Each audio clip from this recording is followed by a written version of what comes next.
My next presentation is a joint paper from Exxon Research and Engineering and the University of California, Berkeley, entitled Preparation and Catalytic Behavior of Eggshell Cobalt Catalyst for Fischer-Tropsch Synthesis. And it's co-authored by Soled, Baumgartner, Reyes, and Iglesias, and I'm presenting it. I think. Rockwood's not here. I can't do more than one job at a time. I can tell you that. Actually, I found it very interesting this week. One of the more interesting things. Several people have told me that they've been completely bored here because of the weather. Every day they get up, it's sunny, it's 75 degrees, there's no clouds in the sky. I can only hope when I return to New Jersey tomorrow that I'm just bored stiff. Okay, well,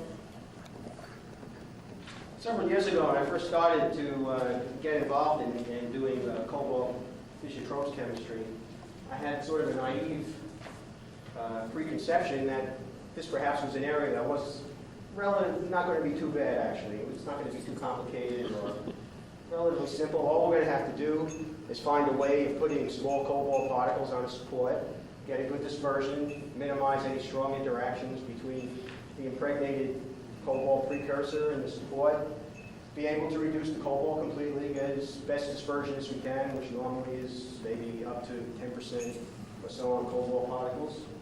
Maybe add a promoter of a second metal, see if you can get a enhancement in site activity that we heard a little bit about yesterday before the theme or something like that, and you'd be finished.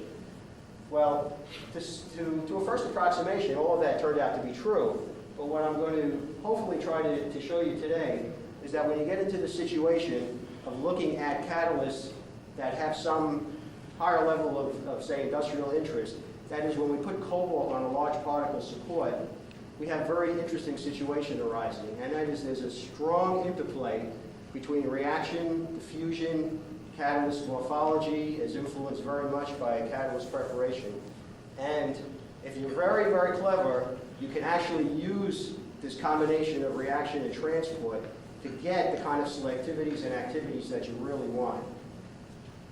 And if you're not so lucky, you can have a really terrible situation on your hands. So I'm going to try to show how we approach this problem and try to address all of these issues. Let's take a look at why we landed on cobalt on large particles. A lot of this we've heard in prior parts of the symposium, that cobalt can produce high molecular weight products. It does not shift, so you get good utilization of your CO and your reactant stream. We were interested primarily in looking at hydrogen CO from a natural gas source, a 2-to-1 hydrogen CO ratio. And in the particular situation that we'll be addressing, we were looking for reactivity in fixed bed reactors. Because of that, we have to use large particle supports to avoid any problems in pressure drop. So we're talking about particles of about 1 to 3 millimeters in size for the support. And this can introduce all kinds of issues in terms of diffusion influences. And as we'll slowly develop today, there are two primary ones that we have to be interested in. Transport limitations that can affect product removal. And we've already heard some discussion of that in the prior talk, that these limitations that affect product removal can in fact be helpful when you're trying to make a high molecular weight product, which of course was our goal, get maximum C5+. The second level of transport limitations, which occurs at higher levels of transport limitations, will start to affect reactant arrival at the sites. And that can have actually a very deleterious effect. So there's a real balancing act, as we'll see here, in trying to get intermediate levels of diffusion restriction. So the way to try to approach that from a catalyst point of view has been addressed actually, the approach in the past for other types of reactions, going back to the early work of Mattman and Prager, of trying to actually localize your active catalytic species in certain regions in the exterior part of the large pellets, the so-called eggshell configurations. And that's what we're going to be talking about primarily today. So the challenges as we get into this body of work were severalfold. We wanted to be able to control the thickness of the active cobalt layer, primarily on the outer part of the large particle carrier. Now, mind you, when we put all this cobalt on the outside of the particle, we have a very high local density on that exterior region and basically a blank on the inside. So we have to be able to maintain, when we convert that cobalt precursor to the metal, a very high dispersion. We're putting a lot of blank material in the reactor by having the interior of that particle, just the carrier. So we want to get a high loading in the active area, we want to maintain high dispersions. And we have to combine all of that to somehow control this reactivity and these transport properties that we briefly talked about to get a maximum C5 plus selectivity. So there went my simple idea that this was not going to be, this was just going to be a real simple problem. So let's get started and talk about how to control and the approach that we use to try to control the thickness of the active cobalt layer on the large part of the cobalt, and the large part of the support rather. The first thing we did was to try to do some very simple dipping experiments in two different types of impregnating liquids. Okay, now you'll notice that there's a lot of analogies between what I'm going to be describing now and having a good time at a fondue party. It's actually very similar. What we do is take in silica spheres that are about 2.7 millimeters in diameter, 210 meters squared per gram, and we just epoxy them onto little probes, dip them into various types of impregnating liquids for various times, took them out, wiped them, dried them, calcined them to convert it to CO3O4, and then we could actually measure the impregnation depth just by optical microscopy very simply. And now when you look at what affects the impregnation depth into a sphere, it turns out that this relationship that was worked out many years ago by Washburn involves a variety of factors that deal both with the particle properties and some that deal primarily with the liquid properties. And since we're going to be doing experiments now with a given type of support, and we're just going to change the liquid, let's take a look at what the two liquid properties are in this equation that we have really to play with. Okay? One of them is the surface tension, and the other one is the viscosity. Those are the two primary differences that we're going to have.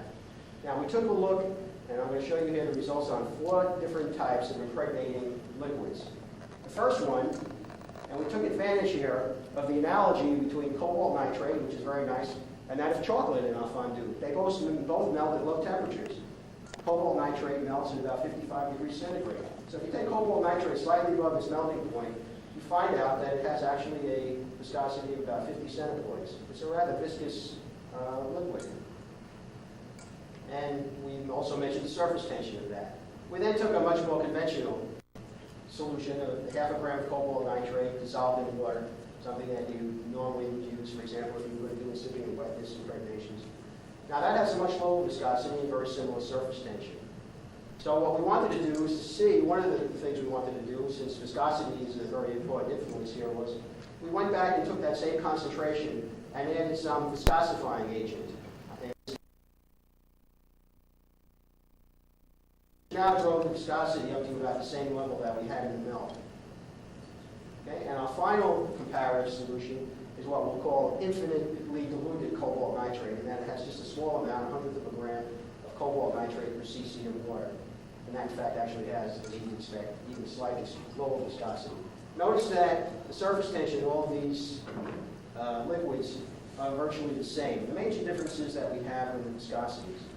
So we laboriously took a variety, actually did about 10 spheres for each liquid, dipped it, impregnated, measured it, and the types of things that we find are illustrated here. Several of the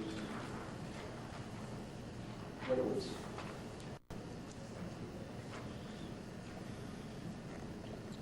Okay, here's the silica sphere. This is the half a gram of cobalt nitrate, cc of water. This is for a 2-second impregnation, and you can start to see this again is 2.7 millimeter sphere. We're starting to get significant penetration even at 2 seconds. At 8 seconds, it's gone through more than half of the sphere. By the time 16 seconds is done, it's close to fully penetrated. If you look at the case of the cobalt nitrate with the viscosifier added into it, there's a little bit less penetration, but there's still significant penetration into the sphere.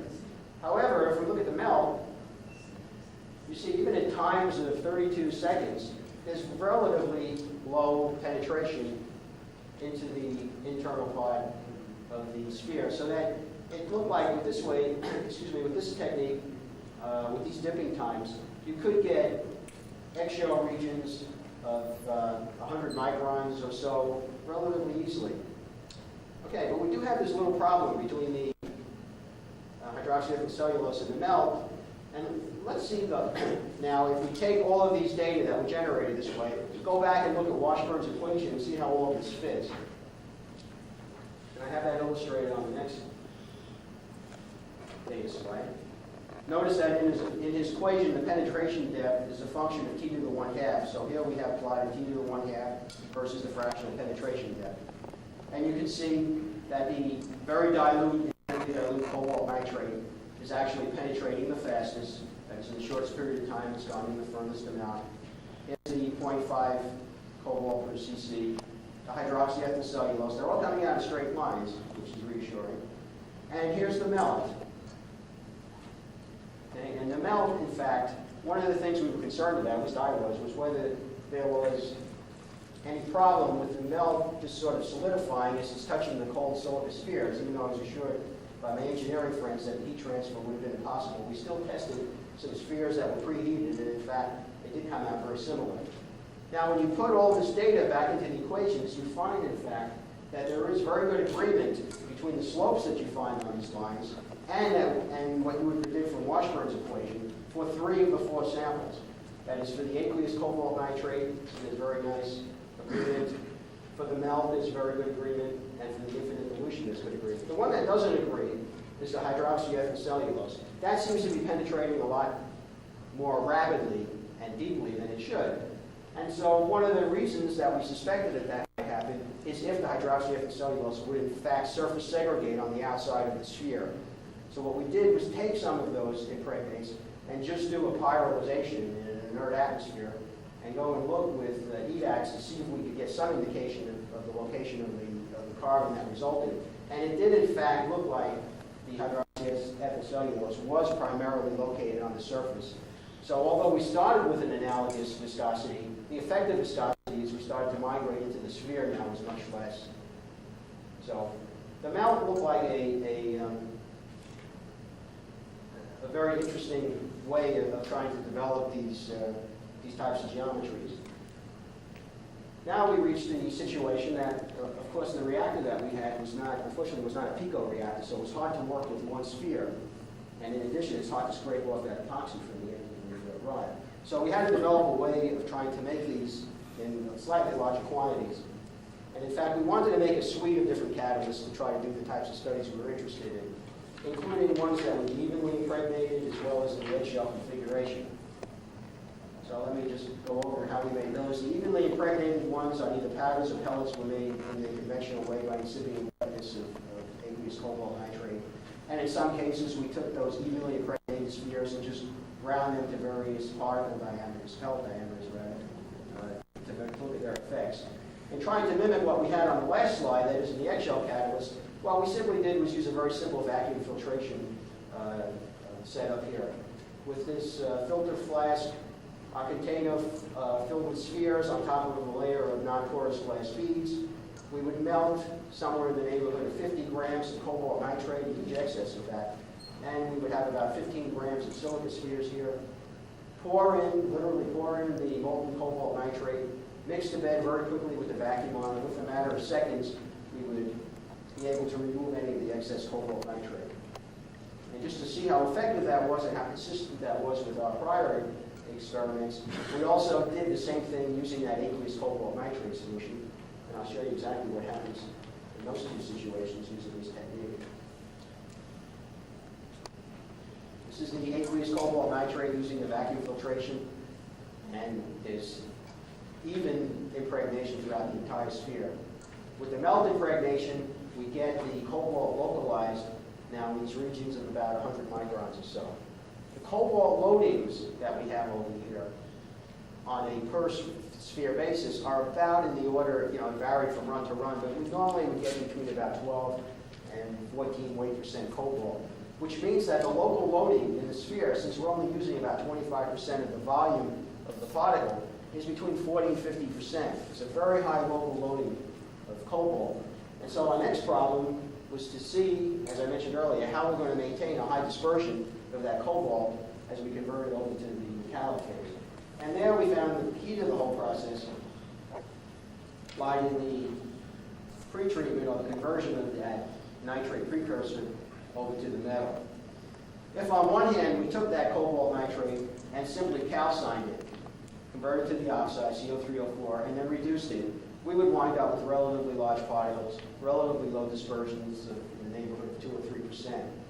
If, on the other hand, we directly reduced the cobalt nitrate and hydrogen, and if we directly reduced it at a slow heating rate, we would obtain particles much larger in size, much smaller in size, higher in dispersions in the order of 6 to 8%, which is without using very special precursors, is normally about as good as you get on supporting cobalt catalysts. And mind you that the local concentration, as I mentioned, is close to 50% here. So going through all of this procedure now, we were able to obtain an entire suite of supported cobalt catalysts with different loadings, different dispersions, different geometries in terms of their locations on the pellets. And now the challenge was to try to put this all together into some coherent picture that would rationalize the behavior that we were obtaining. And before I show you some of those results, I'm going to at least give you a sort of qualitative view of all the influences that we're going to have here as we start to do the reaction chemistry. This is a visualization of an idealized catalyst pore. We have our reactant gas flowing in here. And now that reactant gas has to diffuse into the liquid that's present in the catalyst pore, has to make its way over to the catalyst sites. We'll start to grow these chains, which can then desorb at various times. And the molecules that desorb, primarily the alpha olefins or the normal paraffins, in the case of alpha olefins, have a probability, some probability of reabsorbing in the pore and initiating new chains and getting incorporated. Now, this behavior, both this reaction and diffusion behavior, is related both to the reactant properties and to some of the catalyst properties. And it's the latter that we're primarily interested in. And in fact, what we're going to be trying to look at, and what we'll see in a minute, is that the hypothesis that we have here is that by inhibiting the diffusion of the reactants out of this pore, we're going to be able to maximize the C5+ selectivity, because we're going to get a lot of this olefin reincorporation here. We're going to slow things down from coming out. The higher molecular weight olefins in particular are going to have a very high probability of reabsorbing until they finally desorb as particles and leave the pore. If, on the other hand, it gets too stressful in here in terms of the diffusion constraints, then we start having problems getting the hydrogen and CO to diffuse at a gradient-less condition, so to speak, over to the reactant site, and that the hydrogen will diffuse easier than the CO. So if we start to get excessive diffusion problems, the effective hydrogen-CO ratio at the reactive site will increase. And as we heard from Professor Schultz's condition in the presentation, as we start to get higher hydrogen-CO ratios, we start to get very light products, lots of methane, all the things that we don't want to have. So it's going to be that balance now between a little bit of diffusion restrictions, but not too much.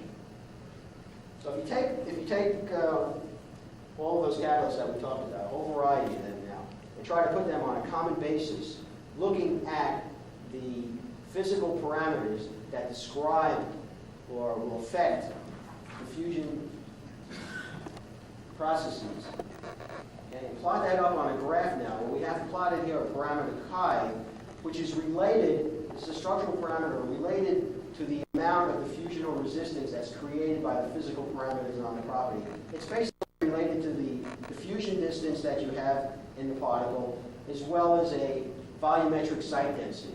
That is, the higher number of sites you have, the higher the chi will be.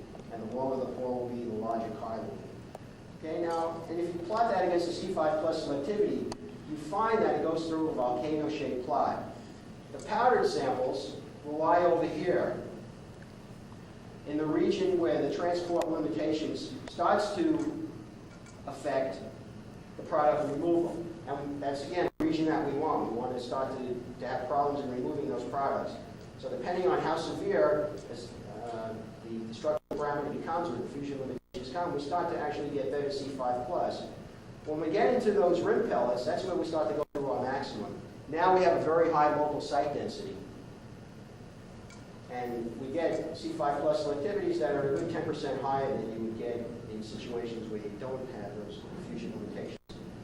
If, on the other hand, you look at the evenly distributed pellets, where the cobalt is evenly distributed through the pellet, now you have very high diffusional restrictions. Your chi parameter becomes very large, and your C5 plus selectivity, as virtue of the inhibition of the reactant arrival, starts to fall off.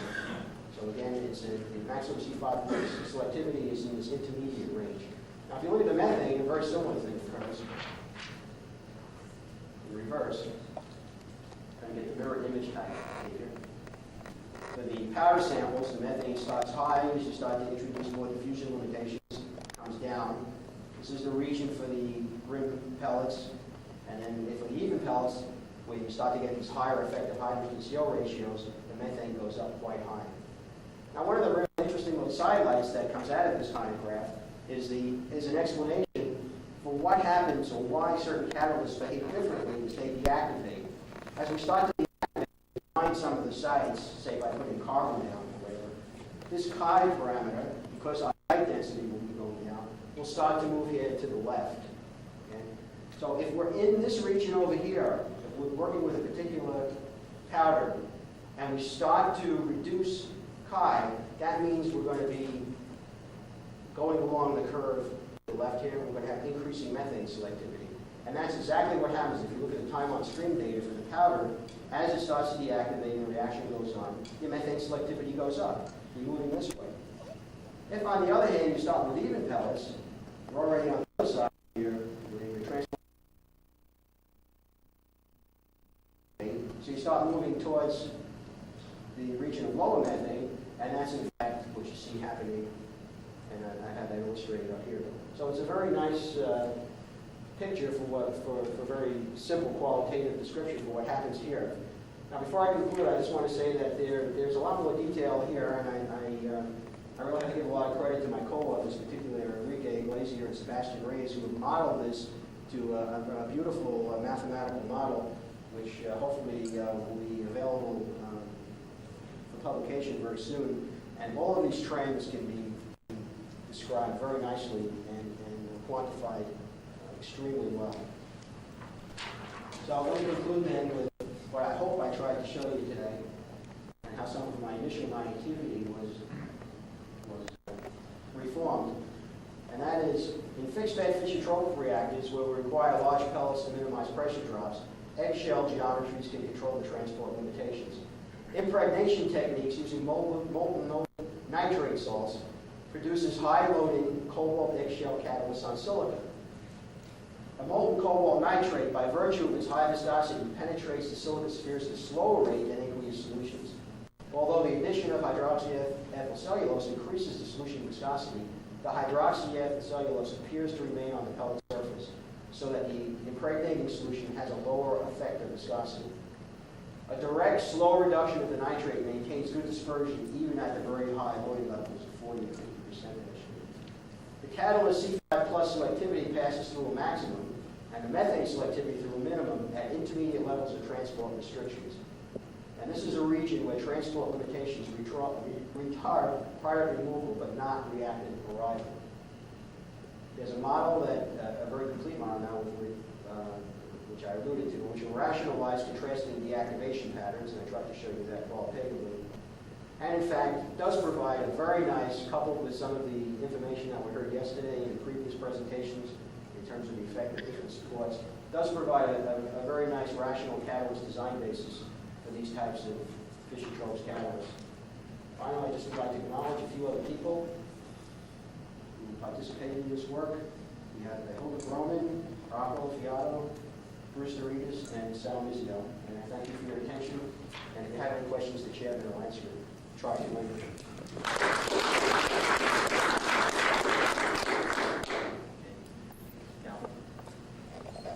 About 19 years ago, Bob Fraudo and I published a paper on the chemistry of nickel aluminum catalysts, in which we showed that a slow reduction, direct reduction of nitrates in the case of nickel also leads to higher dispersion. And so it appears that maybe it's a general principle, and which hasn't changed in 19 years either. Well, we always review papers Yeah, I know. before we start any experiments. But it's good to know that it works for the Group 8 base metals. And Yeah, apparently there's some, from the NOx that comes off from the nitrate solution, if you do it very quickly, I think you get some recrystallization of the cobalt. So it's very important to have a good flow of your inert and just get that NOx away as soon as possible. the water. And the water. Yes. Were you able to control the penetration depth and look at that as a group? Well, as you see from the times of impregnation, for example, you could do it. We most of in the scale of technique where we sort of did our pour and vacuum filtration, we took what we got, which generally was penetration depths in about 100 microns. We didn't get things much thinner than that. Okay, if you didn't do it quite right, or there is some influence from the changing in the pore size of the silica and so on, more or less small effects. But generally, you're in that region, 100 to 150 microns. All the reactions taking place near the clear.